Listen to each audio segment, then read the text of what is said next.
בסוף הסערה, עכשיו אפשר כבר לצאת לרחובות.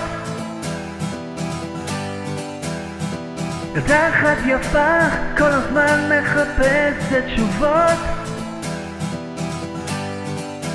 והדרך לחוף מתארכת, ושיחה ארוכה שנמשכת. הם הולכים כבר שעות והיא לא מצליחה להבין.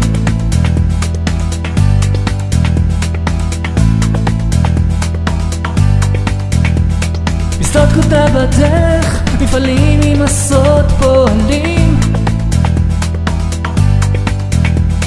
עובדים עכשיו במרץ, יש עוד פער שצריך להשלים.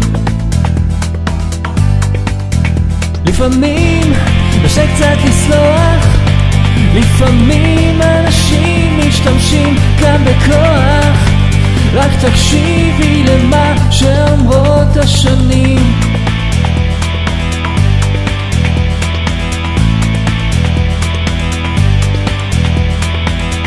על החוף כמו תמונה מימי הביאה, שתי דמויות שחוצות את צבעי השקיעה. בנתיב שעברנו המשיכי ללכת בלי לעצור, להמשיך וללכת עד שהשמש שוב תחזור.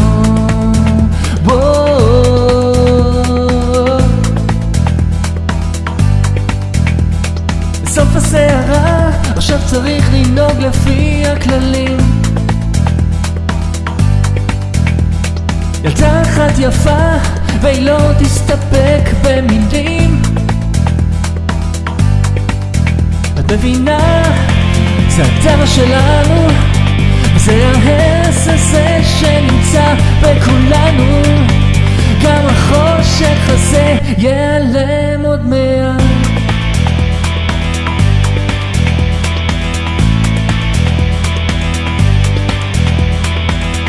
על החוף כמו תמונה מימי הביאה, שתי דמויות שחוצות את צבעי השקיעה.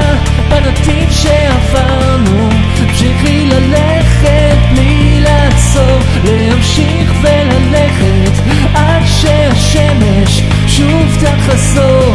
על החוף כמו תמונה מימי הביאה, שתי דמויות שחוצות את צבעי השקיעה. בנתיב שעברנו המשיכי ללכת בלי לעצור, להמשיך וללכת עד שהשמש שוב תחזור.